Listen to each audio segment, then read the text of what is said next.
नमस्कार, जय पूर्णवाद. आजच्या श्री दत्त जन्माच्या निमित्ताने महत् भाग्याने लाभलेल्या कीर्तनकार आदरणीय सौ कल्याणी आलोक चामणीकर, हरिभक्त परायण कैलासवासी तुकाराम बुवा आजेगावकर यांची आपण नात आहात. मागील 3 वर्षापासून आपली कीर्तन सेवा सुरू आहे. संत कवी श्री दासगणू महाराज यांची ही कीर्तन परंपरा आपण पुढे चालवत आहात. सध्या पतीच्या व्यवसायात संचालिका म्हणून आपण कार्यरत आहात. विशेष म्हणजे अंबळनेर येथे गोकुळ अष्टमीला आपली कीर्तन सेवा झाली. देवाने सेवा मान्य करणे हाच प्रसाद असतो व तो आपल्याला प्रसाद प्राप्त झाला असे मला वाटते. संसारात एकमेकांची साथ लागते, तीच साथ आपल्या कीर्तनात दिसते. आपले कीर्तन रंगण्याचे रहस्य आम्हाला समजले. ते आपले पती आदरणीय श्री आलोक चामणीकर आपल्याला पदे म्हणण्यासाठी साथ करतात. तबल्यावर साथ देणारे आपले चिरंजीव कौस्तुभ चामणीकर हे बालवयात आपल्या कलेचा वारसा चालवतात, हे कौतुकास्पद आहे. आपले सर्वांना परिचित आपल्या परिवारातील हार्मोनियमवर साथ देणारे आदरणीय श्री शिंदे सर, मी आपणा सर्वांचे शब्द सुमनाने स्वागत करते आणि आदरणीय सौ कल्याणी ताईंना अशी विनंती करते की आपण कीर्तनास सुरुवात करू. धन्यवाद. वक्रतुंड महाकाय सूर्यकोटी समप्रभ निर्विघ्नं कुरु मे देवा सर्वकार्येषु सर्वदा. गुरुर्ब्रह्मा गुरुर्विष्णु गुरुर्देवो महेश्वरः गुरुः साक्षात् परब्रह्म तस्मै श्री गुरवे नमः. ब्रह्मानन्दं परमसुखदं केवलं ज्ञानमूर्तिं द्वन्द्वातीतं गगनसदृशं तत्त्वमस्यादिलक्ष्यम् एकं नित्यं विमलमचलं सर्वधी साक्षिभूतं भावातीतं त्रिगुणरहितं सद्गुरुं तं नमामि. काषाय वस्त्रं करदण्डधारिणं कमण्डलुं पद्मकरेण शङ्खं चक्रं गदाभूषितभूषणाढ्यं श्रीपादराजं शरणं प्रपद्ये. अवधूत चिंतन श्री गुरुदेव दत्त. ज्या ज्या स्थळी हे मन जाय माझे त्या स्थळी हे निज रूप तुझे. मी ठेवितो मस्तक ज्या ठिकाणी तेथे तुझे सद्गुरु पाय दोन्ही. अवधूत चिंतन श्री गुरुदेव दत्त. सद्गुरुनाथ रामचंद्र महाराज की जय. श्री सद्गुरुनाथ विष्णु महाराज की जय. अवधूत चिंतन श्री गुरुदेव दत्त. मंगलमूर्ती मोरया पूर्णवाद की जय. माझे सद्गुरु श्री अकोला निवासी दत्त महाराज कुलकर्णी यांच्या चरणी नतमस्तक होते. ज्यांची कीर्तन परंपरा सुरू आहे, चालवते आहे, ते संत कवी श्री दासगणू महाराज यांना नमस्कार करते. ज्यांच्या पुण्याईने ही कीर्तन परंपरा चालू ठेवण्याचं भाग्य मिळाले असे माझे आजोबा कैलासवासी श्री हरिभक्त परायण श्री तुकाराम बुवा आजेगावकर यांच्या चरणी नतमस्तक होते. आपण सर्व इथे उपस्थित ज्यांच्या हृदयामध्ये भगवान दत्तात्रय वास करतात, ज्यांच्या पाठीशी सद्गुरूंचा आशीर्वाद आहे, अशा तुमच्या सगळ्या ज्येष्ठ श्रेष्ठ विद्वान अशा मंडळींच्या चरणी नतमस्तक होते. सद्गुरू रामचंद्र महाराज पारनेरकर, सद्गुरू विष्णू महाराज पारनेरकर यांना विनम्र अभिवादन करते आणि आजच्या सेवेला सुरुवात करते. रामदास माया माझी, रामदास माया माझी, रामदास रामदास माया माझी, पतित पावना सज्जन घडी बसती तुझी, सज्जन घडी बसती तुझी, लाज राखी येऊन माझी, लाज राखी येऊन माझी, हे कृपाघना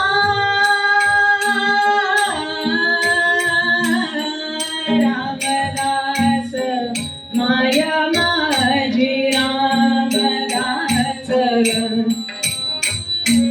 दीनदास दास गणू, दीनदास दास गणू, करिता सुखवी त्रास, करिता सुखवी त्रास, यमया मला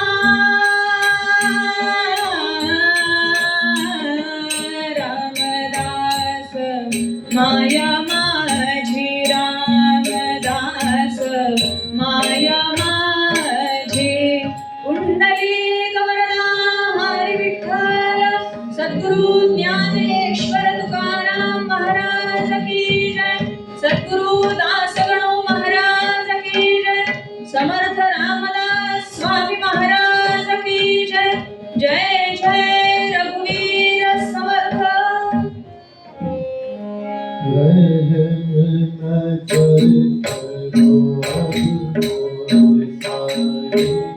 तुम बिन नहीं रोहे आजाद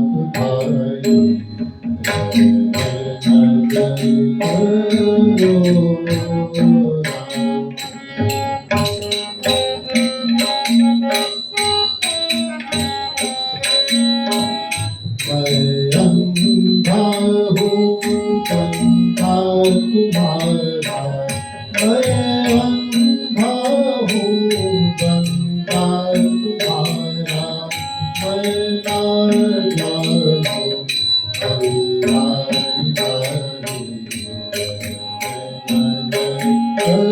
करो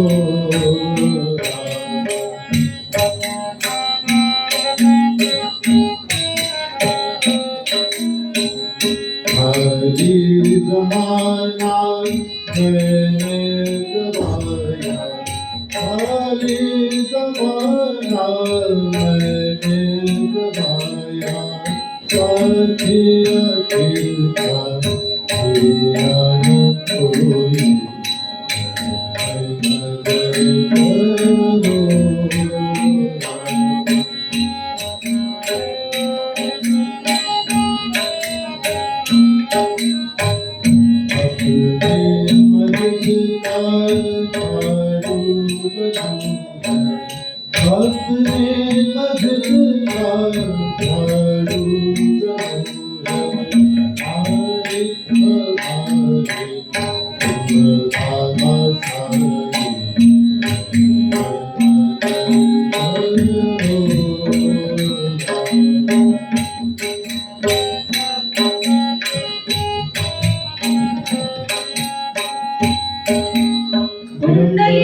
दिगंबरा श्रीपाद दिगंबरा श्रीपाद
त्यासाठीचा जो विषय घेतला तो दासगणू महाराजांनी आख्यानाच्या कथाभागाला अनुसरून असा पूर्वरंग घ्यायचा.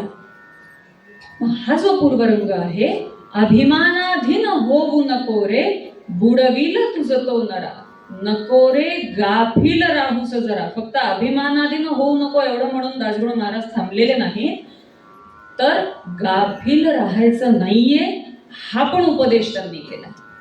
मग गाफील राहायचं नाही म्हणजे काय करायचंय? सावध राहायचंय. कशाच्या संदर्भात सावध राहायचंय? माझ्या मनामध्ये मीपणा जागृत होतोय का काय, हे आपल्याला जेव्हा लक्षात येतं तेव्हा लगेचच त्याला बाजूला सारायचं. का बरं? अभिमानासम शत्रू न दुसरा, वाटोळे हा करी. बाकी काही होत नाही, फक्त वाटोळं होतं. प्रथमता मान धनाते हरी. जे कष्ट आपण केलेले आहेत, जे प्रयत्न आपण केलेले आहेत, कशासाठी केले? या समाजात ताठ मानेने जगता यावं यासाठीच सगळे प्रयत्न केले, सगळी धडपड त्यासाठीच आहे. पण केलेलं कसं निघून जातं, तर या अभिमानाने निघून जातं. मी कार्य केलंय, मी कृती केलीये, माझ्या सद्गुरूंना माहिती आहे. मी काय केलंय माझ्या भगवंताला माहिती आहे आणि माझ्या मनाला माहिती आहे. माझ्या मनाला का बरं माहिती आहे? कारण माझ्या मनात माझे सद्गुरू आहेत म्हणून मला माहिती आहे. मग मी जेव्हा माझ्या दर्पणासमोर उभी राहते, मी जेव्हा माझ्या आरशासमोर उभी राहते, तेव्हा मला काय दिसतंय? हा नश्वर देह दिसतोय नाही. तो आज दिसतोय, उद्या दिसेल का नाही माहिती नाही, ते माझ्या हातात नाही. मग माझ्या हातात काय की मी जेव्हा जेव्हा म्हणून आरशासमोर उभी राहीन, तेव्हा तेव्हा माझ्या आतमध्ये असणारे माझे सद्गुरू मला दिसले पाहिजे. माझ्या आतमध्ये असणारा माझा भगवंत मला दिसला पाहिजे. ही भावना जेव्हा प्रबळ होईल तेव्हा अभिमान स्पर्श सुद्धा करू शकणार नाही. वेगळं सावध राहायची तर गरजच नाही. पण हा उपदेश आपल्याला संत का बरं करतात? सगळ्या ज्येष्ठ श्रेष्ठ संतांनी आपल्याला हेच सांगितलं की बाबा रे, अभिमानाला लांब ठेव. एकदा का अभिमान आला की त्याच्या मागचे बाकी पण सगळे येतात त्याचे मित्र, ते नकोय. आणि हे असेच न की एकदा का त्यांनी घरात प्रवेश केला की ते जायचं नाव घेतच नाहीत. ते असे काही मुक्कामी येतात की आपल्यालाच कळत नाही की हे कधी आपल्याच फॅमिलीचा पार्ट होऊन गेले, असं होतं. म्हणून स्पर्शच नको, गाफीलच राहायचं नाही आपल्याला. अरे तेव्हा असं केलं असतं तर बरं झालं असतं, याला संधीच नाही. मग त्याच्यातून मार्ग नाही. मग मार्ग काय आहे? सद्गुरु चरणावरती जा, सद्गुरूंना शरण जा, नतमस्तक व्हा. महाराज सगळं काही तुम्ही करणार आहे, तुम्हीच बघा आता काय ते. मग समर्पण पाहिजे मात्र तिथे. मग तिथे स्वतःची बुद्धी चालवायची नाही. मग आम्ही बुद्धिजीवी प्राणी, मला जास्त कळतं, मी 4 पुस्तकं जास्त वाचलोय, हे सगळं बाजूला ठेवावं लागतं. मग तेव्हा कुठे सद्गुरूंना शरण जाता येतं? सद्गुरूंना शरण जाणं सुद्धा सोपं नाही बरं का. फोटो काढण्यापुरते सगळेच जण महाराजांच्या चरणाशी जातात. कोणीही जातं, हा काढा हो एक फोटो, असं तर कोणीही जातं. मग हे महाराजांना माहिती नाही का कोण कशासाठी आले, कोणाच्या मनात काय आहे, हे ते बरोबर ओळखतात. आपणच स्वतःला ओळखायला कमी पडतो. म्हणून दर्पण सतत समोर पाहिजे, म्हणून आरसा सतत समोर पाहिजे की माझ्या आतमध्ये माझे सद्गुरू आहेत, माझ्या आतमध्ये माझा भगवंत आहे. मग हे जर माझ्या आतमध्ये वास करतायत तर तिथे अभिमानाला थारच नाहीये. मग मी कोण आहे? मी कोणीच नाहीये. जर मीच कोणी नाहीये तर मग मी हे केलं, मी ते केलेला प्रश्नच कुठे येतो? मुळात करणारे आपण कोणीच नाही, करून घेणारे ते आहेत. ते करून घेतात म्हणून हे सगळं शक्य होतं. नाही तर संभाजीनगरहून पारनेर मी येऊ शकले असते का? हो नाही. कारण काही निघालं असतं, ऐनवेळी काही अडचण आली असती, आली असती का नाही? एरवी पण येते की ऑफिसच्या महत्वाच्या मीटिंगला जाताना पण अडचण येते, कारण तेव्हा आपण महाराजांना सोबत चला असा आग्रह धरत नाही. ही जी सेवा आज महाराज करून घेतायत ती पूर्णपणे त्यांची इच्छा आहे म्हणून करून घेतायत. करणारे आम्ही कोणीच नाही, करून घेणारे ते आहेत. मग अभिमान माणूस कशाचा बाळगतो? बुद्धिमत्तेचा. अरे त्यांनी जर विचार केला, त्यांनी जे त्याच्याकडचं स्विच बंद केलं ना, तर ही बुद्धी कधी बंद पडेल आपल्याला पण कळणार नाही. मग या बुद्धीचा गर्व करायचा नाही. मग कशाचा करायचा आहे? रूपाचा, रंगाचा, तारुण्याचा, शक्तीचा. यातली कुठली गोष्ट आपल्या हातात आहे हो? हा जो देह मिळालाय तो पण आपल्या हातात नाहीये. तो मिळायचा का नाही मिळायचा हे पण माझ्या सद्गुरूंनी ठरवलेलं. त्यांनी ठरवलं म्हणून मला मनुष्य देह मिळाला, नाही तर 84 लक्ष योनी यातली कुठली मिळाली असती काय माहिती. मग मनुष्य देह मिळालाय, मनुष्याच्या जन्माला आलीये, हे जेव्हा मला कळायला लागलेले, कळायला लागल्यापासून सद्गुरूंना शरण गेलं पाहिजे. आपण काय म्हणतो? लहान बाळाला कळायला लागल्यावर मग त्याच्यावरती संस्कार करावे. तान्ह्या बाळाला आपण बडबड करतो, तान्ह्या बाळाशी. त्याला काही कळतं का? काही कळत नाही. कारण त्याला ना शब्द ज्ञान आहे, ना स्वर ज्ञान आहे, ना चित्र, काहीतरी हलतं एवढं फक्त कळतं त्याला. स्पर्श ज्ञान तेही भगवंताची देणगी, म्हणून आई कोणती, बाबा कोणते, आजी कोणती हे स्पर्श कळतात. एवढंच आहे की नाही माणसाच्या हातात? अहो, जिथे श्वास आपल्या हातात नाही तिथे आपण काय मोठेपणा करावा आणि कुठल्या गोष्टीचा करावा? म्हणून अभिमानाला थाराच नाहीये अध्यात्मामध्ये. आणि अध्यात्मात जर प्रगती हवीये तर ह्या षड्री पुन्हा आपल्याला उंबऱ्याच्या नाही, गावाच्या वेशीच्या बाहेरच ठेवायचं. नकोच. मग काय हवंय मला? तर मला फक्त माझ्या सद्गुरूंचा सहवास हवाय. त्यांना फक्त शरण जायचंय, बाकी मला काहीच करायचं नाही. किती सोपं आहे बघा बरं. फक्त सद्गुरूंना शरण जा. महाराज करते करवते तुम्ही आहात, त्यामुळे तुम्हाला माझं हित माहिती. जसं आईला लेकराचं हित माहिती असतं, लेकराला आगीच्या जवळ जावंसं वाटतं का नाही? आई जाऊ देते का?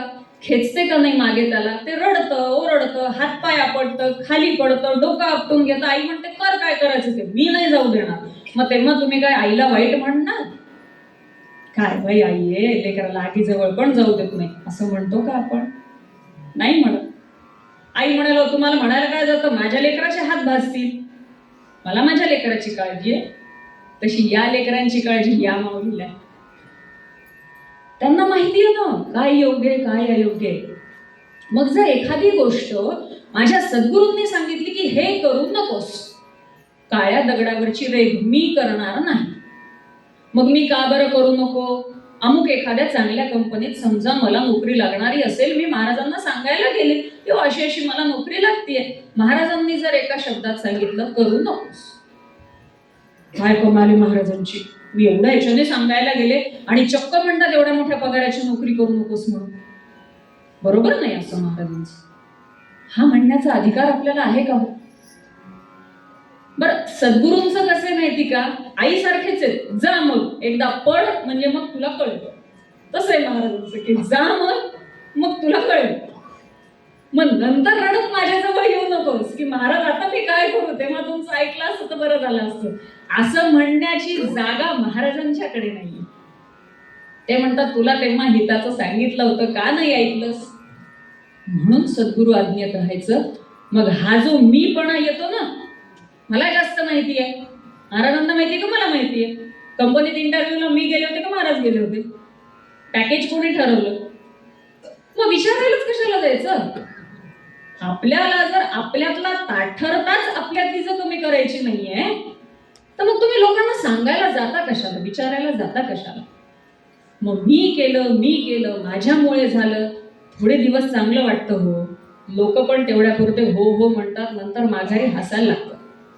काय करायचं या माणसाचं, जेव्हा बघावं तेव्हा मीचा असतो याचा. हे हसं होतं. म्हणून शेवटी तुझा तो प्राण गड्या घेईल, या जगत्रयामध्ये निंद्य तुला ठरविल.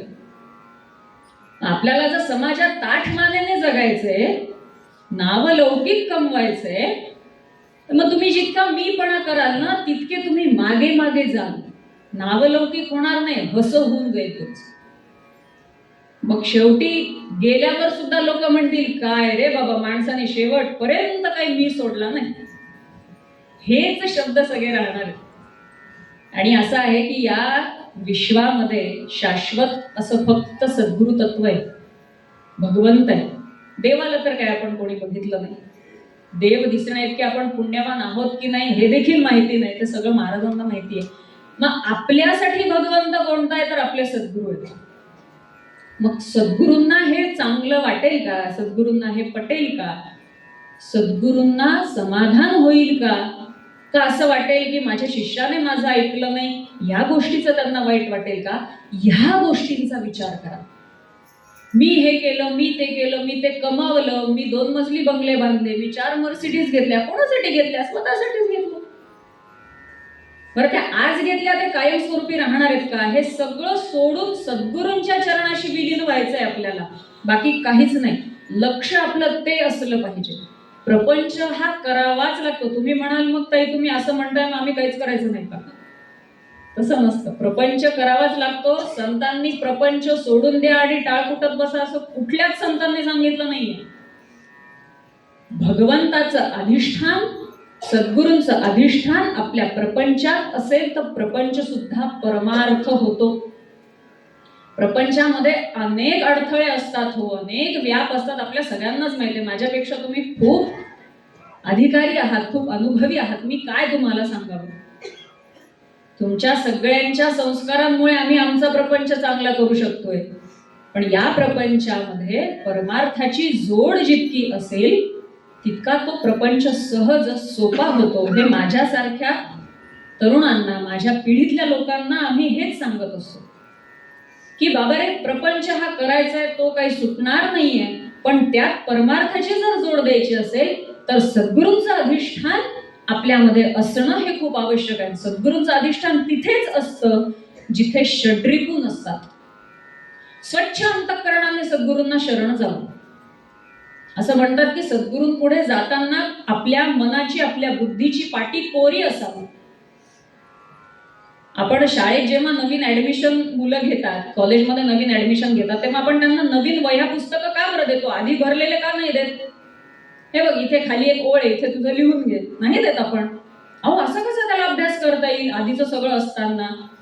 तसंच आहे की या मार्गावर मार्गक्रमण करत असताना ज्या गोष्टी मला माझ्या सद्गुरूंकडून शिकायच्या आहेत, आधीच जर मी त्याच्यात माझं काहीतरी खाडाखोड केलेली असेल तर त्याच्यावर सद्गुरूंच्या मार्गदर्शनाचे शब्द कसे उमटतील? म्हणून माझ्या बुद्धीची आणि माझ्या मनाची कोरी पाटी घेऊन मी माझ्या सद्गुरूंकडे जावं. महाराज तुम्ही लिहा, त्याचा मी अभ्यास करेन. तीच डिग्री मला कामी येणार आहे आणि तीच पदवी मला हवी. त्यातच मी रममाण होईल आणि माझं कल्याण करून घेईल. फक्त समर्पण भाव ठेवावा. सद्गुरू आपल्या शिष्याला कधीही कमी पडू देत नाहीत. जे काही कोणाचं कमी जास्त असतं ते आपल्या कर्माचे दोष असतात. सद्गुरू ते दोष कमी करत नाहीत, ते सहन करण्याची शक्ती देत असतात. कारण ते दोष आपण आपल्याच कर्माने आणलेले, मग ते तरी कसे कमी करणार?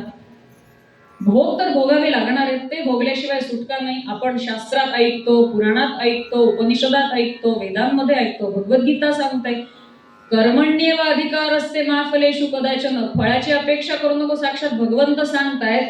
इथं आम्ही 2 पावलं चालायची तरी पुढे काय होईल याची आधीच तयारी करून ठेवलेली असते. मग फळाची अपेक्षा करू नको हे कसं होईल? कर्म करायचे तर ते चांगलं करायचं.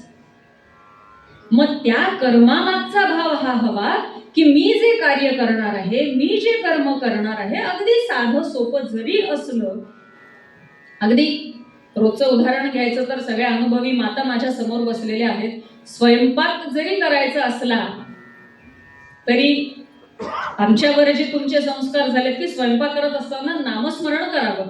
कशासाठी करावं? हो, वेळ जात नाही म्हणून करावं, का घरात कोणी नाही म्हणून करावं, का करमत नाही म्हणून करावं? त्या नामस्मरणाच्या लहरी त्या अन्नामध्ये मिसळल्या जातात. हे तुमचेच संस्कार आहेत. आणि मग ते सुसंस्कारित अन्न आम्ही आमच्या लेकरांना खाऊ घातलं तर ते संस्कार त्यांच्यामध्ये रुजतील.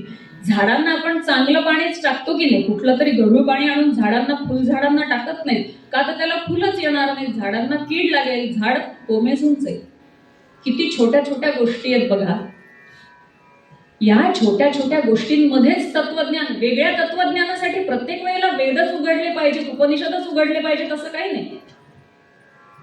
साध्या सोप्या आपल्या आई आजींकडून आलेले संस्कार हे वेदांपेक्षा कितीतरी श्रेष्ठ आहेत, कारण त्यांचे अनुभव आहेत त्यामध्ये. आणि अनुभव त्यांच्या पाठीशी कसे, कारण त्यांची त्यांच्या सद्गुरूंच्या चरणी तेवढी श्रद्धा आहे, म्हणून ते अनुभव तितके परिपक्व आहेत.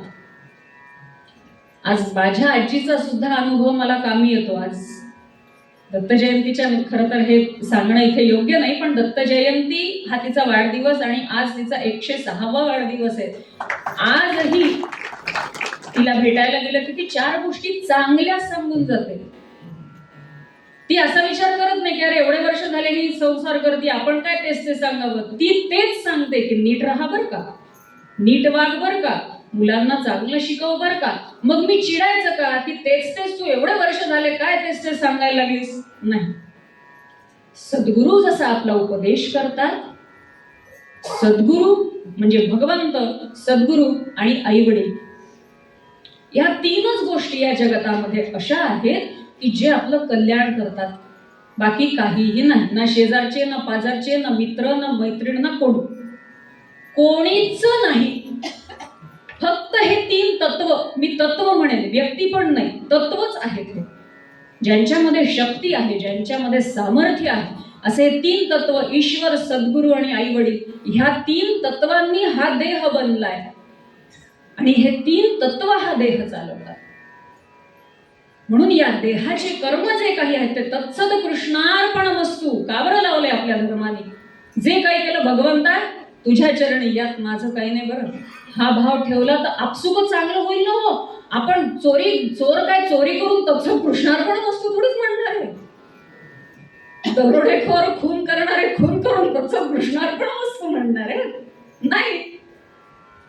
मग हा संस्कार का बरं मनावर ठेवायचा आहे? तत्सद कृष्णार्पणमस्तु. का बरं?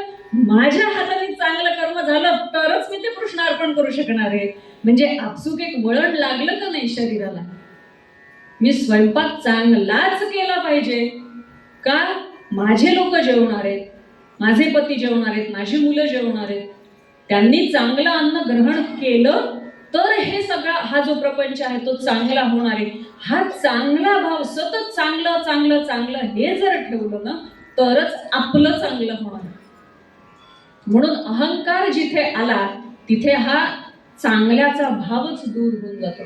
कारण मग अहंकारामध्ये काय चांगलं काय वाईट ही परीक्षाच आपण करू शकत नाही. ती डोळ्यावरती एक पट्टी येऊन जाते, समोरचं काही दिसतच नाही.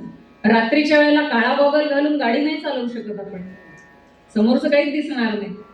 त्यासाठी एक तर पांढरा ट्रान्सपरंट काचेचा गॉगल घाला, नाही तर घालू नका. लाईट लावा म्हणजे तो रस्ता दिसेल. म्हणून माझ्या डोळ्यावरती अहंकाराची पट्टीच मला नकोय.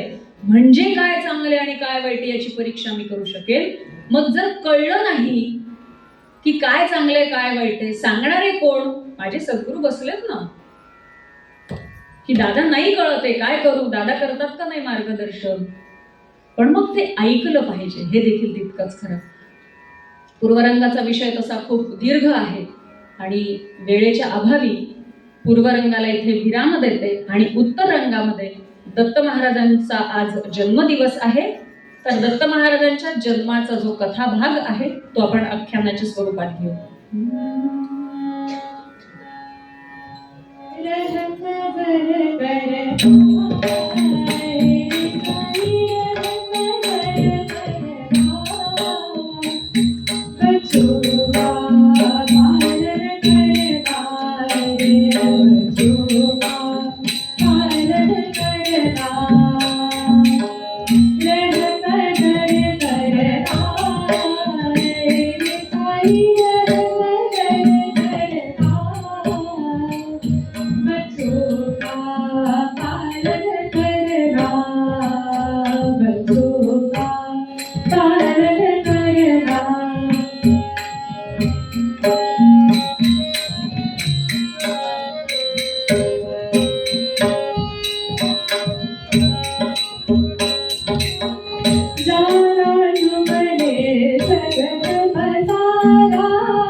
तुका है भाऊ बंदा तुका मुझसे प्रभु दिलदारा आई मुझसे प्रभु दिलदारा बच्चों का पालन करना रे बच्चों का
सद्गुरु पथदावाया अज्ञजनाईश जगती अवतरला अत्री महर्षींच्या उदरी घेऊन दत्त नामाला. अत्री ऋषींच्या पोटी अनसुया मातेच्या पोटी दत्त भगवंताने दत्तात्रय भगवंताने जो अवतार घेतला तो कसा घेतला, काय त्याचं वर्णन आहे, तर तुकाराम महाराजांनी फार सुंदर भगवंताचं वर्णन केलंय.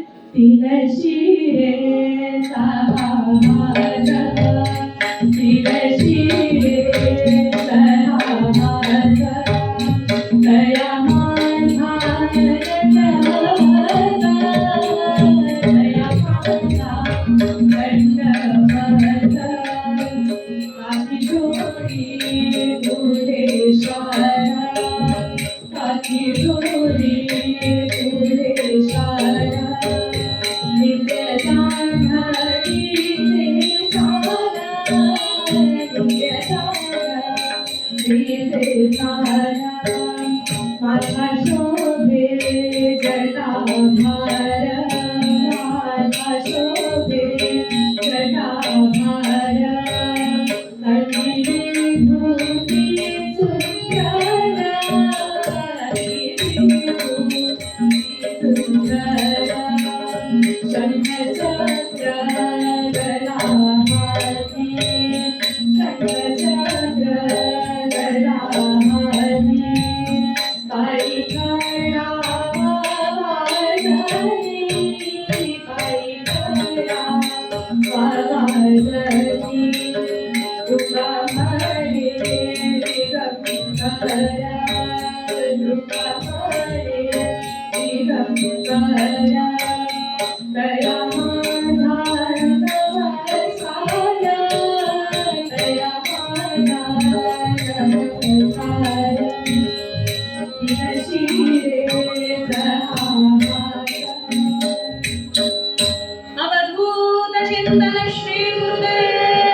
आता हा दत्त अवतार कसा झाला, कथा भाग असा आहे.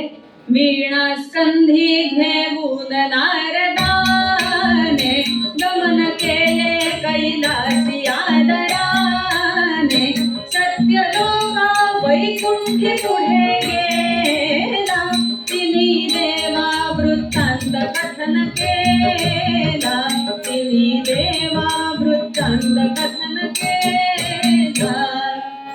नारद मुनी श्रेष्ठ असे ऋषी, त्यांचं एकच काम आहे की सगळीकडे काय चालू आहे ह्याच्याकडे त्यांचं बारीक लक्ष असतं. त्यामुळे ते ऋषी श्रेष्ठ आहे.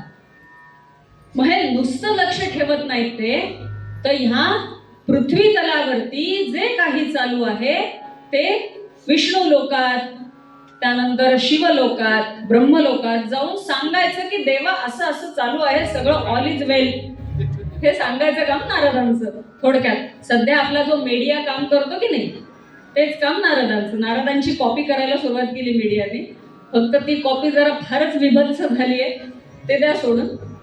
पण हे नारदाचं मूळ काम. मग काय झालं, नारदांचं कार्य चालू वीणा हातामध्ये आणि भजन करत करत नारदांचं गमन चालू. श्रीमन नारायण नारायण श्रीमन नारायण नारायण श्रीमन नारायण नारायण श्रीमन नारायण नारायण नामस्मरण करत सगळ्यात आधी कैलासामध्ये नारदांचं तिथे स्वारी गेलेली आहे.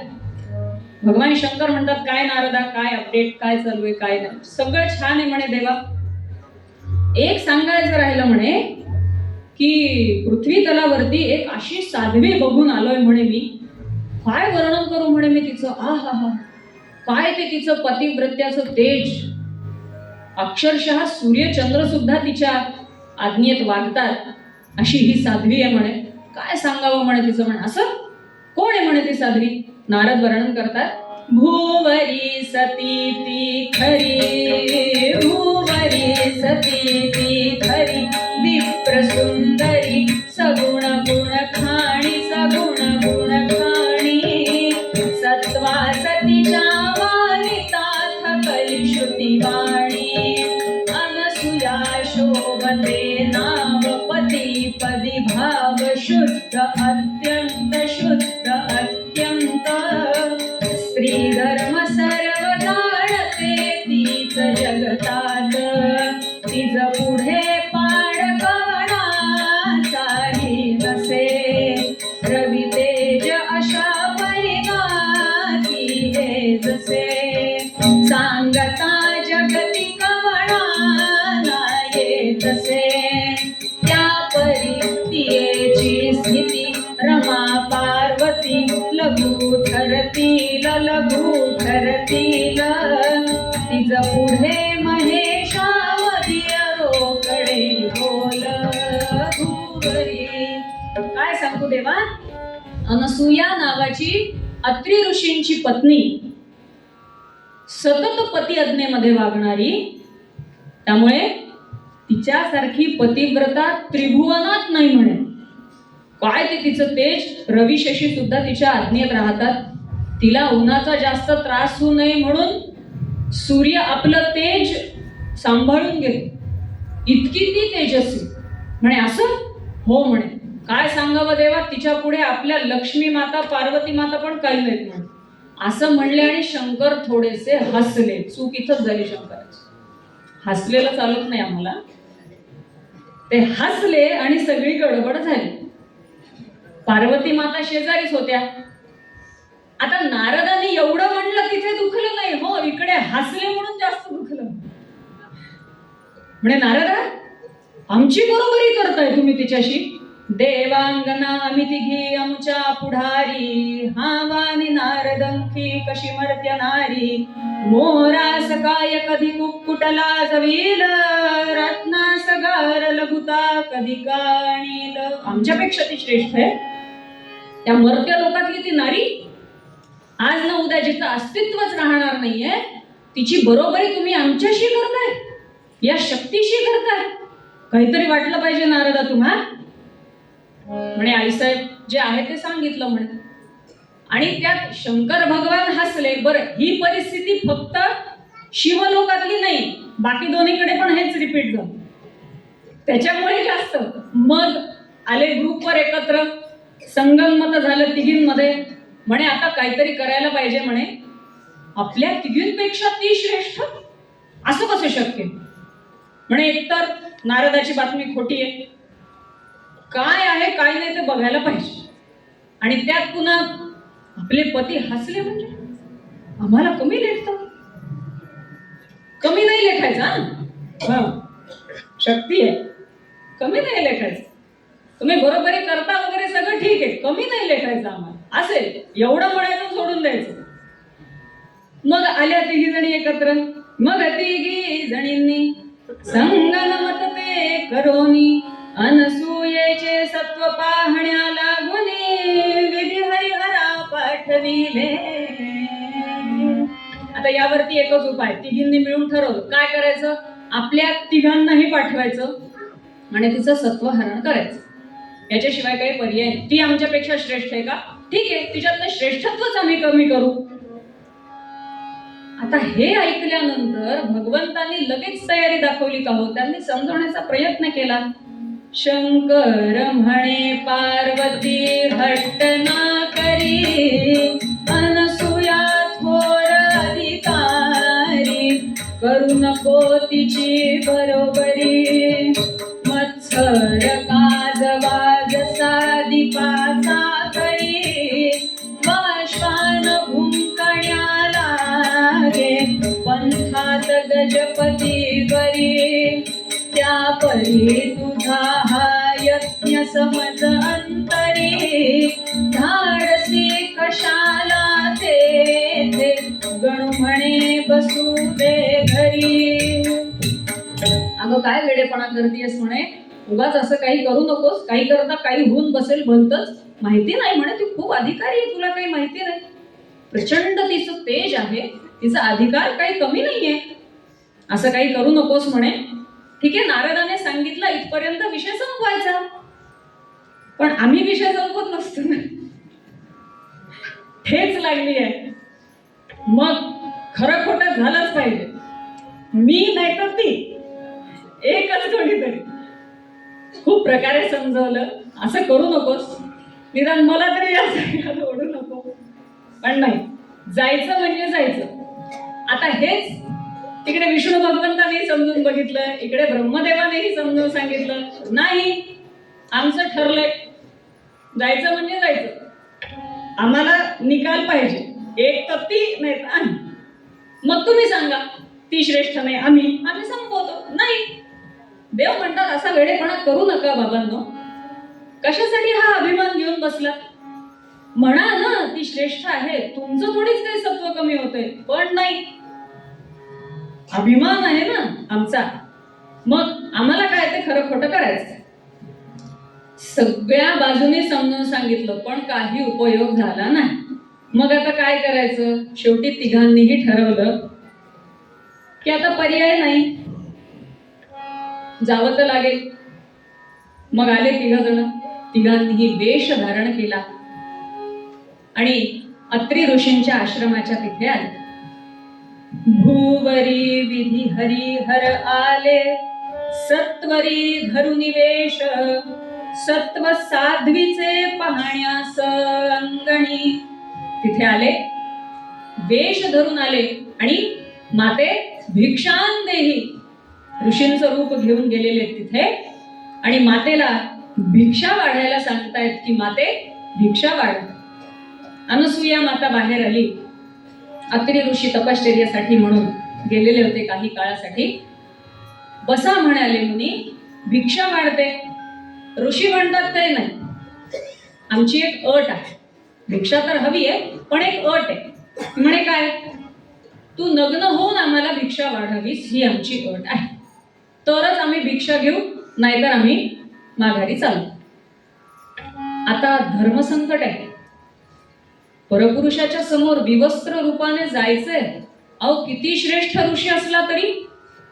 आता हिच्या मनात विचार की मी जर नाही म्हणाले तर दारी आलेल्या पाहुण्याला माघारी पाठवलं भिक्षा न देता, याचं पाप लागेल आणि माझ्या पतीच्या तपश्चर्याचं सत्व कमी होईल.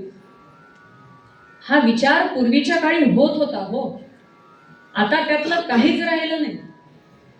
आमचे आप्पा वरदानंद भारती नेहमी प्रवचनात कीर्तनात सांगायचे की सध्या अशी परिस्थिती झाली आहे म्हणे की संध्याकाळी 7 ते 10 सिरियलची वेळ असते ना, त्यावेळेला चुकूनही कोणाकडे जाऊ नये म्हणे, दगडावर डोकं आपटून घेण्याची वेळ येते हो. साधं मागे वळून बघायला तयार नसतात कोण आले, इतकं एकटक. सिरियल मधला एक डायलॉग चुकू द्यायचा नाही, नाही म्हणजे नाही. मग या बसा, पाणी देते, फराळ देते, ते तर फार लांब राहिलं, नाही तर डायरेक्ट परस्पर उद्या या सांगायलाही कमी करणार नाही. इतके आपण आहारी गेलो, सगळी संस्कृतीचं पण विसरून गेलो. असो, ही संस्कृती अतिथी देवो भव नुसतं पाठ करण्यासाठी नाहीये, ते आचरणात आणण्यासाठी आहे. मग अतिथी देवो भव म्हणजे लगेच काय त्याला देवारात बसवायचंय का? पण निदान आल्यानंतर पाणी तर विचाराल, तो जीव तेवढा तरी शांत होईल. बाकीचं पुढचं पुढे बघू. असो, साध्वीने विचार केला की जर मी नाही म्हटलं तर हे परत जातील आणि माझ्या पतीची तपश्चर्येचं जे सत्व आहे, त्यांची जी शक्ती आहे ती कमी होईल. पर्यायाने माझं पतिव्रत्याचं तेज कमी होईल आणि हा दोष माझ्या पतीला लागेल. ते मला नकोय. मग काय करू काय करू काय करू? खूप विचार केला आणि किती नाही म्हटलं तरी स्वतःवर विश्वास हवा. मला माहितीये ना मी चुकीची नाहीये आणि माझ्या पतीचा आशीर्वाद, माझ्या पतीची तपश्चर्येचं तेज माझ्या पाठीशी आहे. माझं कोणी काही बिघडवू शकत नाही. असं म्हणून ती म्हणाली, मला क्षणभराचा वेळ द्या. म्हणून आतमध्ये गेली. पतीच्या चरणांचं तीर्थ घरामध्ये होतं. रोज सकाळी आपल्या पतीचे चरण धुवायचे आणि ते तीर्थ प्राशन करायचं, ही पतिव्रता स्त्रियांची परंपरा होती. तर ते तीर्थ घरामध्ये होतं. ते तीर्थ तिने हातात घेतलं, आपल्या पतीचं स्मरण केलं आणि विचार केला, ज्या अर्थी अतिथी मज नग्न भाया सांगती येठाया आवर्जून, त्या अर्थी नसावे हे कोणी सामान्य अधिकारी पूर्ण ब्रह्मांडाचे. मातेसी बालक नग्नची पाहतो, त्याचा न लागतो दोष त्याला. यांची इच्छा माझी बालके भायाची आहे मनीसाची कळून आले. ज्या अर्थी त्यांनी ही अट घातली त्या अर्थी ते कोणी सर्वसामान्य नाही. तेव्हाच्या काळी अशी कोणी काही पण वेडेपणा किंवा कोणी मर्यादा ओलांडू शकत नव्हतं. आता कलियुगाबद्दल काय बोलावं. आमचे सद्गुरू श्री अप्पा महाराज संभाजीनगरचे आता 13-14 दिवसांपूर्वीच त्यांनी देह ठेवला. त्यांचं कार्य संपवलंय त्यांनी. प्रत्येक प्रवचनात ते सांगायचे की हे घोर कलियुग आहे, यामध्ये आपल्याला फार जपावं लागणार आहे. या घोर कलियुगात कोणी कोणाचाच नाही, या भाषेत ते बोलत होते. आणि ते खरं आहे. हो, काय वाईट आहे, आपले सद्गुरू सांगतात त्यात काही खोटं नाही. त्यामुळे त्या काळी अशी कोणी चेष्टा करू शकत नव्हतं. मग ज्या अर्थी त्यांनी ही अट घातलीये त्या अर्थी कोणी सामान्य नाहीये. नक्कीच हे खूप मोठे अधिकारी आहेत आणि माझ्या पतीच्या तपश्चर्येचं तेज इतकं आहे की मी यांना बालक करू शकते. कारण मूल याने मातेला बघितलं तरी त्याला दोष लागत नाही. त्यामुळे तिने मनाशी पक्का निश्चय केला. ऐसा विचार करुनी झाली ती नग्न शीघ्र वेल्हाळा. अनुपम तेज तियेचे धैर्य घनाची विराजली चपला. तिथे तिने वस्त्र फेडलं आणि काय ते तिचं तेज, जणू आकाशामध्ये वीज चमकली आहे. वीज चमकल्यानंतर तिच्याकडे आपण सहजासहजी बघू शकत नाही. असं ते तिचं तेज. एका हातामध्ये तिने अन्नपात्र घेतलंय आणि एका हातामध्ये पतीचं चरण तीर्थ घेतलंय आणि त्या ऋषींना सामोरे गेली. ते तीर्थ घेतलं, पतीचं स्मरण केलं आणि ते तीर्थ त्यांच्यावरती प्रोक्षण केलं. मात्र क्षणार्धात ते तिन्ही ऋषी 3 बालकांच्या रूपामध्ये तिथे प्रकट झाले. दुर्वासना मदिदले सतीने शिवाला, तैसेच चंद्रबुध हो चतुराननाला. श्री पंढरीश भगवान हरिजो रमेश, श्री दत्त नाम दिदले नमुनी पदास. अवधूत चिंतन श्री गुरुदेव दत्त. 3ही देवांचं नामकरण तिनेच तिथे केलं. बालाचं रूप त्यांनी भगवंतांनी तिथे धारण केलं.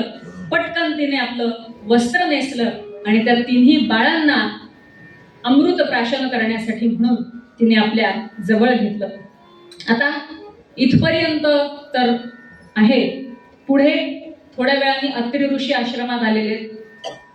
जेव्हा अत्रि ऋषी आश्रमात आले तेव्हा त्यांनी बघितलं की अनुसूया 3 बालकांना मांडीवर घेऊन खेळवतीये. हा काय प्रकार आहे? ये गुनिया अत्रि ऋषी बोलू लागले, म्हणती कुणाची हितवा आणि अली मुले. सती बोले तुम्हीच पहा ज्ञान दृष्टीने ही जन्माली येथ जननी वाचुने त्यांनी विचारलं अगं कोणाशी मुलं आणलीस एवढी तहानी, कोणाला खेळवतीयस मांडीवर? तेव्हा अनसुया माता म्हणते की तुम्हीच बघा, जी तुमच्या तपश्चर्येची सत्वता आहे त्यानेच तुम्ही बघा, म्हणजे तुम्हाला कळून येईल हे कोण आहे. आणि जेव्हा अत्रि ऋषींनी तिचं म्हणणं ऐकल्याबरोबर डोळे मिटले, ध्यान लावलं, तेव्हा त्यांना कळून आलं की हे दुसरे तिसरे कोणी नसून अखिल ब्रह्मांडाचे चालन करते पालन करते असे ब्रह्मा विष्णू महेश माझ्या दारामध्ये बालक रूपात आलेले आहेत. इतका आनंद झाला त्यांना, त्यांचा आनंद गगनात मावेना की साक्षात भगवंताने माझ्या पदरी बालक होऊन जन्म घ्यावा, यापेक्षा श्रेष्ठ पुण्य ते काय असणार. आता इकडे काय झालं, आता हे सगळी सावधता भगवंताने आधीच सांगितली होती का नाही? त्या नारदाला तेवढंच पाहिजे. पुन्हा गेले तिघींजवळ, घ्या म्हणे, म्हणलं होतं ना नादी लागू नका तिच्या. काय झालं म्हणे नारद, अरे काय झालं, जाऊन बघा म्हणे, तिथे बालक झालेत म्हणे तुमचे पती, जा म्हणे घेऊन या कडेवर, आता काय छान जोडा शोभेल म्हणे. रडायला लागले की दूध पाजरा, पेज खाऊ घाला, छान दिसेल म्हणे, हा चांगला खेळ चालू आहे. आता ह्यांना फुटला ना घाम, अरे बाप रे, हे बोलतच होऊन बसलं. म्हणे नारद मुनी तुम्हीच तर खिजवलं म्हणे आम्हाला. ते म्हणे मी कशाला खिजवलं, मी फक्त सांगितलं होतं, मी म्हणलं होतं का जाऊन हे सगळं करा म्हणून, तुम्हालाच हौस आमच्यापेक्षा श्रेष्ठ कोणी नाही म्हणून. आता घ्या म्हणे. अहो घ्या काय घ्या, तुम्ही मार्ग सांगा. ते म्हणे माझ्या हातात काही नाही बाई, ते 3 देव अडकले तेवढं पुरेसे, मला कशाला अडकवताय म्हणे याच्यात, मला तरी राहू द्या असं.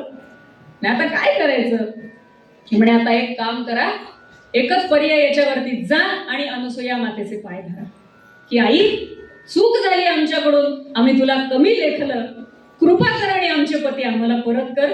तीच केवळ हे करू शकते. ती जर त्यांना बालक करू शकते तर तीच तुम्हाला मूळ रूपामध्ये तुमचे पती परत करू शकते. ठीक आहे म्हणे, आता पर्याय नाही, जावं तर लागेल, काय करणार. आल्या अनसुया मातेच्या दाराशी येऊन उभ्या आहेत तिन्ही देवी.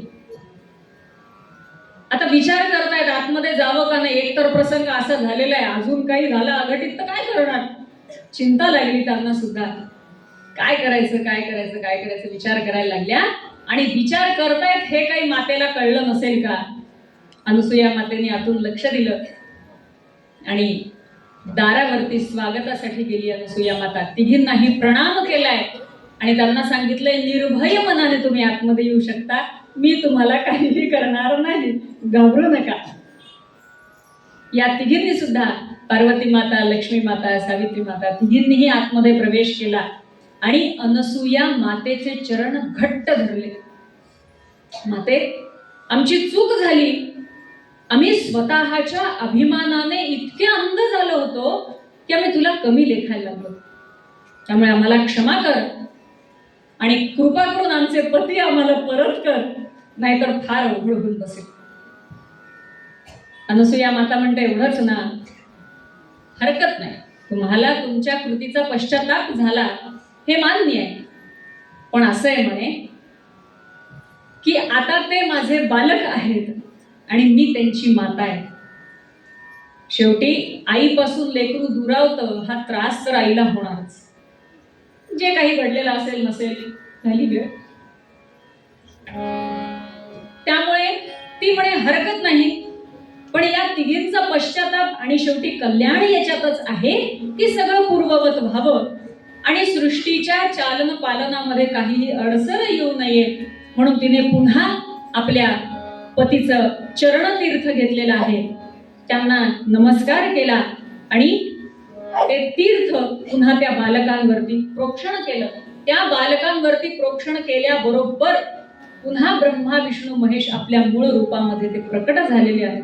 आणि ते प्रकट झाल्यानंतर या तिघींना जरा हुश जीवाला, नाही तर काय माहिती काय झालं असतं. ही चिंता लागलेली होती, ती चिंता दूर झाली, पुन्हा तिघ मूळ रूपात आले. पण हे सगळं झालं अत्रि ऋषी आणि अनसुया दोघेही हात जोडून भगवंताच्या समोर उभे आहेत. भगवंता, ही तुझी लीला समजावी का आमची चेष्टा समजावी? भगवंत म्हणतात, काय झालं? म्हणे काय झालं? एकतर आम्ही निस्संतान, हरकत नाही, त्यातही तुम्ही हा छळ केला, तेही हरकत नाही, मान्य आहे. माझ्या पत्नीचं सत्व पाहण्यासाठी तुम्ही आलात, ती एक परीक्षा म्हणून आम्ही घेऊ, त्या परीक्षेत ती खरी उतरली हेही मान्य आहे. पण एक जो लळा तुम्ही आमच्या मनाला लावून गेलात, की वडिलांचं मन कठोर आहे असं ते वरवर दाखवतात बरं का. जितकं आईचं हृदय कोमल असतं ना, तितकंच वडिलांचं सुद्धा असतं. फक्त दाखवण्याची पद्धत नाही, बाकी काही नाही. आणि ते दाखवायचं का बरं नाही, हा विषय तसा खूप मोठा आहे. पण आई जितक्या पटकन सांगू शकते तितक्या पटकन वडील सांगू शकत नाही, हेही तितकंच खरंय. त्यामुळे देवा काही जरी असलं तरी अनसूया माता म्हणते, देवा काही काळापुरती का होईना पण मी तुमची माता आहे, आणि मातेपासून बालक दुरावत आहे ही भावनाच फार क्लेशदायी आहे. मग काय करायचंय? तर आमच्यावर कृपा करा आणि या मातेला बालकापासून विलग करू नका. आता इतकी विनंती केल्यानंतर भगवंत ऐकणार नाही असं होईल का हो? त्यामुळे त्यांनी केलेल्या विनंतीला मान देऊन सत्वगुणाचे दैवत श्री हरी दत्तात्रय बनला, विधी शंभूच्या घेऊन औषा भुवर अवतरला, षटकर कैसे तीन शिरे हई लीलेने धरिले, शूल शंख करी चक्र कमंडलू बगले सी घोडे, दत्त दिगंबर जो विधी हरिहर पाहुनी मुनी झाला, दास गरुते नमना सोत्या निशिदिनी पद कमला, सत्वगुणाचे दैवत श्री हरी दत्तात्रय बनला, सत्वगुणाचे दैवत श्रीहरी दत्तात्रय बनला. 3 गुण जे प्रकृतीचे आहेत, सत्व, रज आणि तम, या 3ही गुणांचा संगम फक्त आणि फक्त दत्तात्रयांजवळ आहे. बाकीचे अवतार आपण जर बघितले तर कुठला तरी एक गुण प्रधान आहे, पण दत्तगुरूंच्या ठिकाणी तसं नाही. मागे एकदा मला असं वाटतं आपळे बुवांचं मी कीर्तन ऐकत होते, त्यात त्यांनी फार सुंदर वर्णन केले की सत्व, रज, तम हे 3ही गुण जरी दत्त भगवंताच्या ठिकाणी असले तरी कोणत्या गुणाला किती प्राधान्य द्यायचं हे पण महत्वाचं आहे.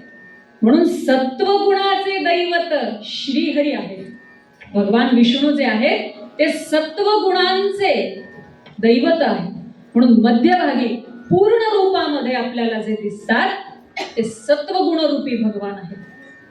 आणि दोनही बाजूला शंकर भगवंत आणि ब्रह्मा या दोघांनी सुद्धा रजोगुण आणि तमोगुण हा किती आहे एवढाच आहे. फक्त एक मुख आहे आणि एक हात आहे, बाकी काहीच नाही. म्हणजे काय?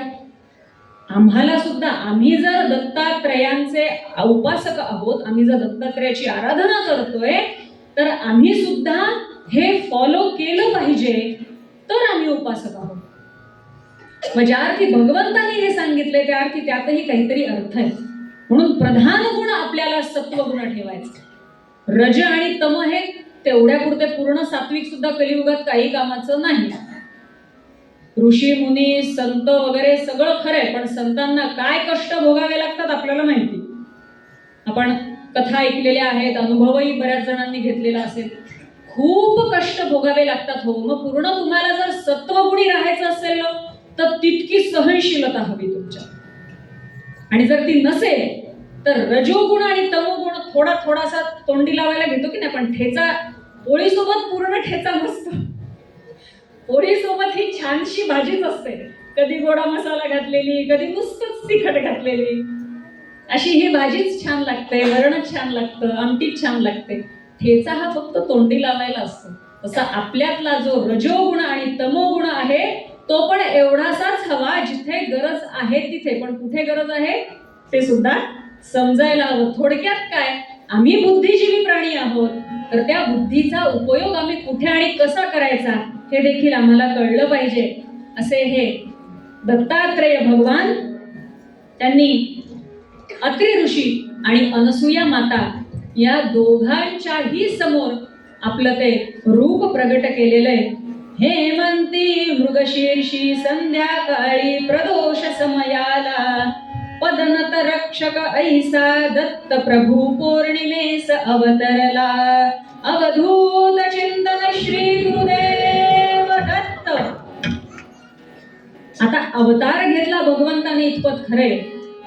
अनसूया माता म्हणते, भगवंता तुम्ही माझ्या ठिकाणी माझ्या या आश्रमामध्ये प्रकट झालात. तुमची तीनही रूप माझ्या आश्रमामध्ये आहेत, हे सगळं मान्य आहे. पण पुन्हा तेच की माझ्या मनातली इच्छा जी आहे ती अजूनही अपूर्ण आहे. भगवान म्हणतात काय, जे बालक माझ्या सोबत आहे काही काळापासून, त्या बालकाची आणि माझी भेट काही होत नाहीये. असं जे त्रिदेवांचं रूप आहे तेच रूप भगवंताने बाल स्वरूपामध्ये अनसूया मातेच्या समोर प्रकट केलेलं आहे. तेच 3 शिरे 6 हात, छोटस कमंडलू झोळी खांद्यावर घेतली भगवंतानी आणि बाल रूपामध्ये आईच्या समोर हातपाय नाचवत भगवंत प्रकट झाले. आईने पटकन भगवंताला कडेवर घेतलं, नाव माखू घातलं. काय त्या लेकराचे लाड करू आणि नको अशी तिची परिस्थिती झालेली आहे. इकडे या 3ही माता 3ही देवांना घेऊन आपल्या लोकांमध्ये परत गेल्या आहेत आणि ऋषींच्या आणि मातेच्या आग्रहा खातर म्हणून भगवंतांनी तिथे दत्त रूपामध्ये वास केलेला आहे. अत्रि ऋषींचा आश्रम आणि अनसूया मातेची इच्छा, ह्या दोन्ही गोष्टी त्यांनी पवित्र रूपामध्ये स्वीकारल्या आणि म्हणून आपण त्यांना दत्तात्रेय म्हणतो. अत्रेय ऋषींचा दत्त म्हणून दत्त अत्रेय असा तो दत्तात्रेय. असा हा दत्तात्रेय आपल्या सगळ्यांना सद्बुद्धी देवो, सगळ्यांना या अहंकारापासून, कारण अहंकार हा शेवटी नाशवंतच आहे, नाश करणाराच आहे, नुकसानदायीच आहे, हेच यातून सिद्ध होतं. आणि म्हणून वेळोवेळी सांगितलं जातं की अहंकार नको. या अहंकारापोटी भगवंताचा जन्म झाला हे खरंय, पण अहंकार हा वाईटच. त्यामुळे अहंकाराला आपण बाजूला ठेवावं, भगवंताला शरण जावं, त्याच्या सत्व रूपाचं केवळ भजन करावं. म्हणजे मग भगवंत आपल्याला पूर्ण अर्थाने कृपाशीर्वाद देतात.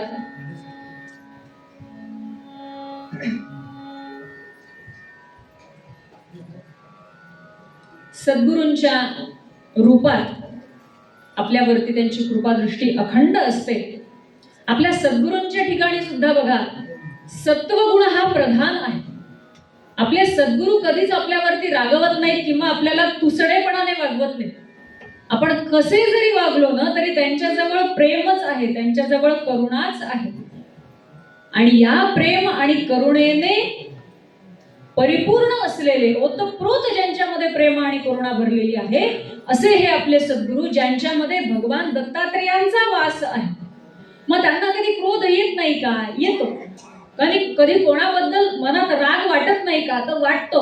पण सत्वगुण प्रधान, महासत्वगुण प्रधान भगवंताने जो विष्णूचा अवतार धारण, विष्णूने जो दत्तात्रेयांचा अवतार धारण केला, जो मध्यभागी आपल्याला पूर्ण अवतार दिसतो, तो सत्वगुणाचा.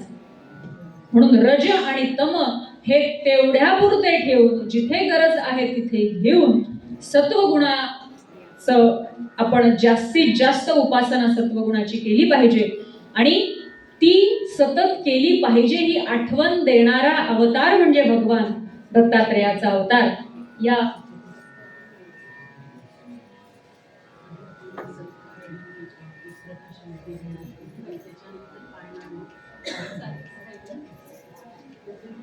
हो. त्यामुळे असा हा दत्तात्रेयांचा अवतार सगळ्यांच्या कल्याणासाठी, सगळ्यांच्या उद्धारासाठी असा हा भगवान दत्तात्रेयांचा अवतार आहे. आणि असंही सांगतात, आजही बऱ्याच ग्रंथांमधून सुद्धा याचा अभ्यास मिळतो, की इतर जे भगवंताचे अवतार आहेत ते अवतार भगवंतांनी घेतले आणि काही काळानंतर ते संपवले सुद्धा. पण तसं दत्तात्रेयांचं नाहीये. आजही दत्तात्रेयांचं भ्रमण या सृष्टीमध्ये आहे. आजही भगवंत माहूरला भिक्षा घ्यायला जातात, कोल्हापूरला भिक्षा घेतात, माहूरला ती ग्रहण करतात. आजही गिरनारवरती महाराज सगळ्यांना भेटतात. आजही वाडीला दत्तात्रेयांच्या अस्तित्वाची जाणीव होते. आजही गाणगापूरला त्यांचं अस्तित्व आहे हा अनुभव आपण घेतो. हे का बरं आहे? कारण त्यांचा वास हा कायम आहे. मग कलियुगामध्ये आम्हाला आधार कोणाचा आहे? तर भगवान दत्तात्रेयांचा. तो एकमेव भगवंताचा अवतार असा आहे की तो कधीही संपुष्टात येणार नाही. म्हणजे अवतार घेतलाय आणि तो संपलाय असं कधीही होणार नाही. तो अवतार म्हणजे भगवान दत्तात्रेयांचा अवतार आहे. अशा ह्या भगवंताची कृपा आपल्यावरती अखंड राहो. आणि या दत्तात्रेयांच्या कृपेची प्रचिती अशी आहे की ती सेवा करायला आपल्याला मिळतीये. त्यांचा इतका सुंदर जन्मोत्सव आपल्याला साजरा करायला मिळतोय, त्यांचं नामस्मरण आपल्याला करायला मिळतंय. त्यामुळे भगवंताने एवढंच करावं की अखंड त्याने आम्हाला त्यांच्या नामात ठेवावं. त्याच्या रूपापेक्षा वेगळं काही, त्याच्या नामापेक्षा वेगळं काही आमच्या बुद्धीला काही पटायला नको, आमच्या मनाला काही पटायला नको. एवढी कृपा फक्त भगवंताने आमच्यावर करावी. आणि ती कृपा भगवंत आपल्यावर नक्की करणार याची खात्री कशी आहे, याची खात्री कशी पटते? कारण आपले सद्गुरू आपल्या सोबत आहेत. आपल्या सद्गुरूंची कृपा ज्या अर्थी आपल्यावरती आहे, आपले सद्गुरू ज्या अर्थी आपल्या पाठी हाकेला धावून येतातच सद्गुरू, म्हणजेच भगवंत आपल्या सोबत आहे. हे त्याचं प्रतीक आहे. असं म्हणतात की सृष्टीवरती भगवंताला प्रत्येक ठिकाणी जाणं शक्य नाही, म्हणून त्याने आईची निर्मिती केली. आई सुद्धा कदाचित कुठेतरी संस्कार करायला कमी पडत असेल, म्हणून त्यांनी सद्गुरू आपल्या सोबत पाठवलेले की हा माझा अंश आहे की तुम्ही जिथे जिथे अडाल, जिथे जिथे तुम्हाला प्रश्न पडतील, जिथे जिथे तुम्हाला काय करू काय नको अशी द्वैत भावना निर्माण होईल, द्वंद्व मनामध्ये निर्माण होईल, तेव्हा एकच उत्तर आहे, ते म्हणजे माझे सद्गुरू. त्यांना शरण गेलं की बरोबर योग्य ते उत्तर आपल्याला मिळतं. फक्त आपण ते स्वीकारलं पाहिजे. सद्गुरू भरभरून द्यायला बसलेत, हो भरभरून द्यायला बसलेत, आपण घेण्यात काचकूच करतो. सद्गुरूंनी म्हणलं घे एवढं मोठं, काय करणार, एवढीच पिशवी आहे माझ्याजवळ. ही आपली कुठेतरी कर्माचे दोष आहेत हे आपल्या, बाकी काही नाही. मग ते घालवायचे, ते कसे घालवायचे? त्यांच्या आज्ञेत राहायचे. स्वतःचा स्व बाजूला ठेवायचा आहे, मी बाजूला ठेवायचा आहे, आपल्यातला अभिमान बाजूला ठेवायचा आहे आणि सर्वार्थाने सद्गुरूंना शरण जायचंय की महाराज हा देह, ही बुद्धी, हे मन, हे पंच प्राण सगळं काही तुमचं आहे, तुमच्या चरणावरती समर्पित आहे. यांचं तुम्ही कल्याणच करणार आहेत मला माहिती आहे. आता ते कल्याण करताना कधी थोडासा त्रास होईल, कधी ते सहज होईल, हे सगळं त्यांना माहिती आहे. त्यामुळे त्यांच्यावर सोपवून द्यावं. कारण प्रवासामध्ये काही रस्ते चांगले असतात, काही रस्ते किती खराब असतात. तो अनुभव आम्ही संभाजीनगर ते पारनेर घेतलेला आहे. त्यामुळे तो खराब रस्ता आहे, मग त्या रस्त्याने जायचंच नाही असं म्हटलं तर इथे येता येणार नाही. त्यामुळे तेही सहन करावं लागतं. गुरु त्याचीही प्रचिती देतात की तू प्रयत्न तर कर, मी आहे ना तुझ्यासोबत. म्हणून पायात काटा मोडतो म्हणून आम्ही पायी चालायचं सोडत नाही. तसं आहे. आई रागवली तरी तिच्या मनामध्ये प्रेम तितकंच असतं. त्यामुळे त्या प्रेमाचा फक्त अनुभव घ्यावा. जसं आईच्या प्रेमामध्ये मूल न्हाऊन निघतं, किती रागवलं तरी थोड्या वेळाने येऊन आईला बिलगतच. तसं सद्गुरू कदाचित काही वेळेला थोडेसे कठोर वागतीलही, पण ते आपल्या कल्याणाचं आहे असं समजावं आणि सद्गुरूंना शरण जावं. त्यांना म्हणावं झिडकारलं तरी मी तुमचाच आहे, काय करायचं ते तुम्हीच बघा. ही समर्पण वृत्तीच फक्त सद्गुरू बघत असतात आणि ही समर्पण वृत्ती, ही समर्पणाची भावना सद्गुरूंपाशी ठेवावी, त्यातच आपलं कल्याण आहे. या आख्यानाचा, या कथानकाचा सारांश हाच. आणि पूर्वरंगामध्ये जो आपण विचार केला की अभिमानाधीन होऊ नको रे, बुडविल तुझ तो नरा, नको रे गाफील राहूस. जर आपल्याला गाफील राहायचं नाहीये, त्यामुळे याचा विचार व्हावा, याचं चिंतन व्हावं. एक छोटासा जो कार्यक्रम आहे तो करू आणि मग भगवंताचा पाळणा घेऊ. हो, जो सत्काराचा कार्यक्रम आहे तो करून घेऊ आणि मग भगवंताचा पाळणा घेऊ.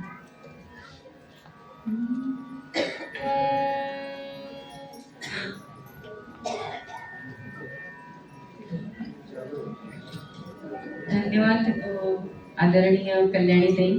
आपण अतिशय सुंदर असा पूर्वरंगातील दासगडूंचा अभंग घेऊन आपल्यामध्ये असणारे षडरिपू आपण कशी घालवू शकतो आणि त्यासाठी सद्गुरू रूपी जर सद्गुरूंना जर आपण शरण गेलो तर या षडरिपूंपासून आपण दूर राहू शकतो, असं सुंदर मार्गदर्शन आपल्या या दोन्ही पूर्वरंग आणि अंतरंगातनं आपण उलगडून दाखवले, त्याबद्दल आपले धन्यवाद. मी आदरणीय कल्याणीताईंचा सत्कार करण्यासाठी भारतीय पूर्णवादी नाडी फोरमच्या अध्यक्षा यांना अशी विनंती करते की आपण हरिभक्त परायण आदरणीय कल्याणीताईंचा सत्कार करावा.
आदरणीय अण्णाताईंनी आदरणीय कल्याणीताईंचा सत्कार करावा अशी मी त्यांना विनंती करते.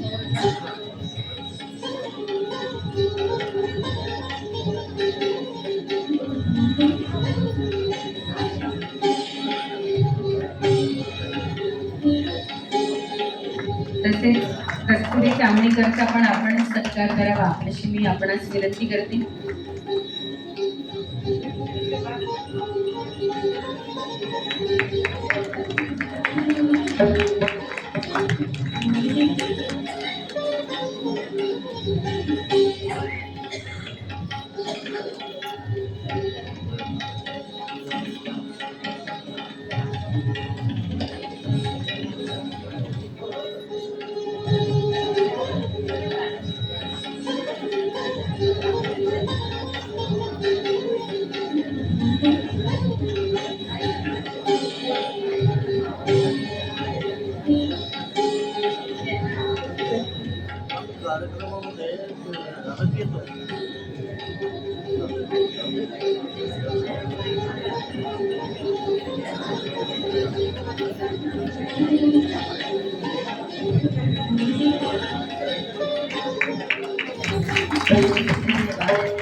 आदरणीय मोळे सरांना अशी विनंती करते की आपण श्री आलोकजी सामणेकर यांचाही सत्कार करावा आणि श्री आलोकदादा सामणेकर यांना अशी विनंती करते की आपण सत्काराचा स्वीकार करावा.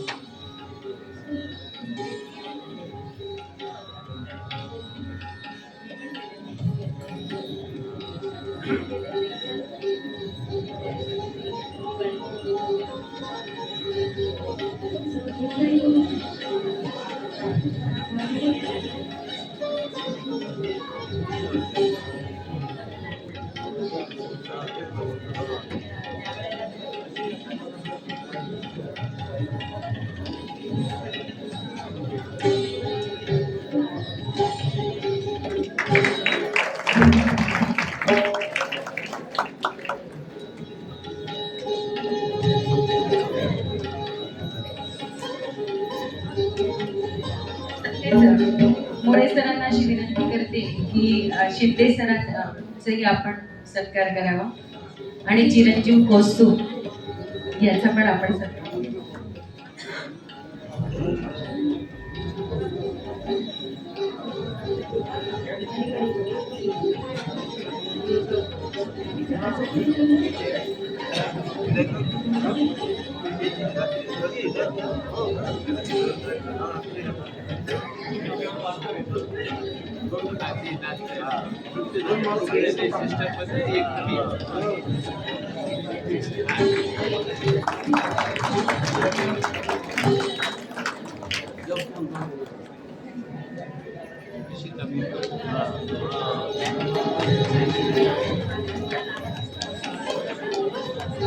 चिरंजीव कौस्तुभचा पण आपण सत्कार कौतुक करावं असं मी आपल्याला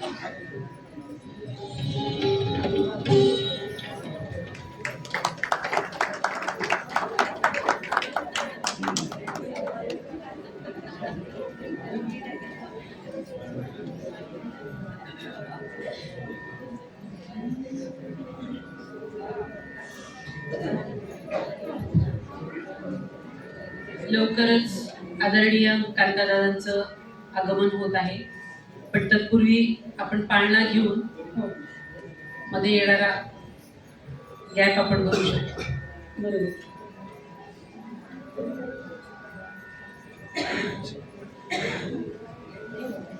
घ्यायचं का? पाळणा घेऊया.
अशीच सेवा महाराजांनी सतत करून घ्यावी आमच्याकडून. परंपरेप्रमाणे जे मागणं आहे जे मागणं मागते आणि आजची सेवा सद्गुरूंच्या चरणी समर्पित करतो.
दिगंबरा दिगंबरा श्रीपाद वल्लभ दिगंबरा दिगंबरा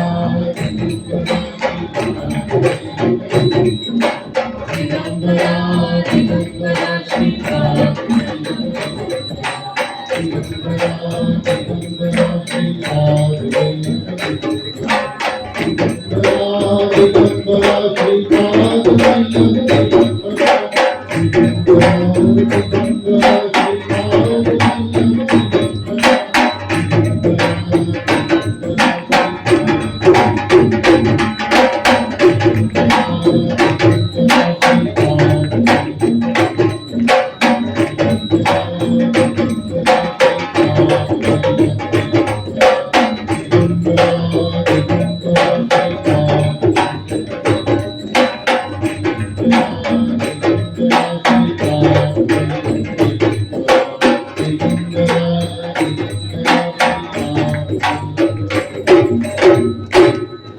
अवधूत चिंतन श्री गुरुदेव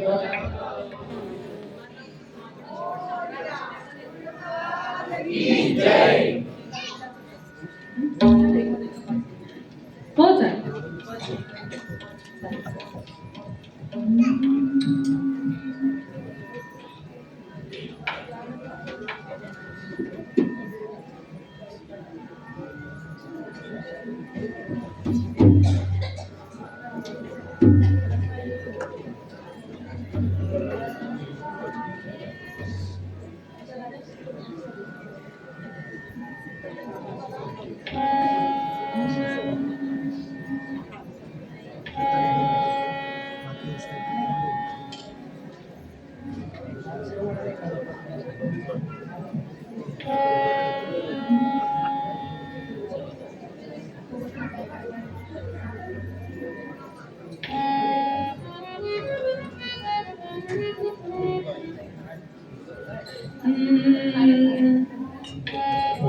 दत्ताये हो अवधूता जगत्रयाच्या दत्ताये हो मूळिका अविनाशी पर्याकारा धरिसे पतिता ताराया गुरुराया प्रेम करणे वाया दत्ताये हो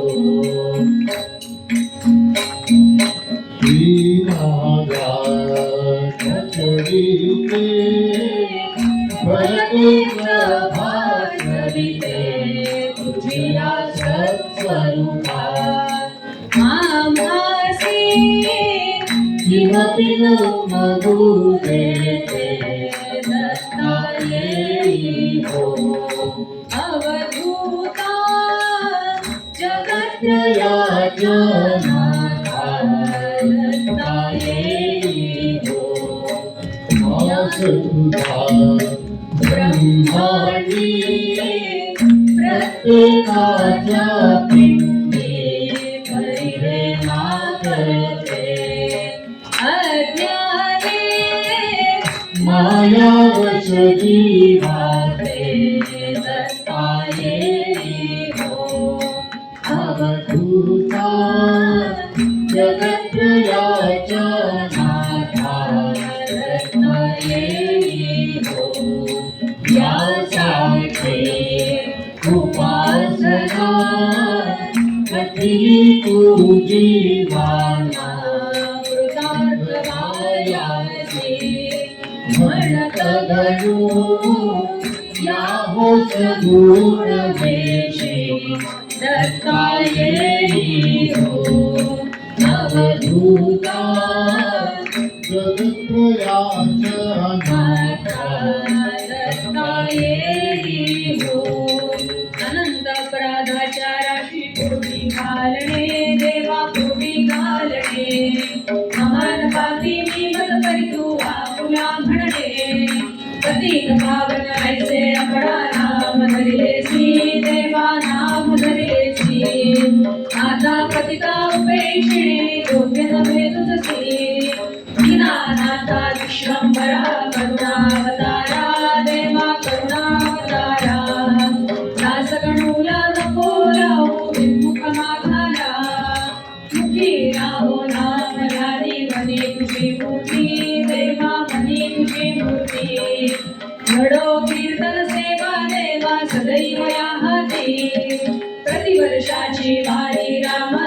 पंढरीची हो हो देवा पंढरीची हो हो तुझ्या समचरणाचा प्रेमा वाढत निघा हो साधू संतांची हो हो सदैव मज भेटी देवा सदैव मज भेटी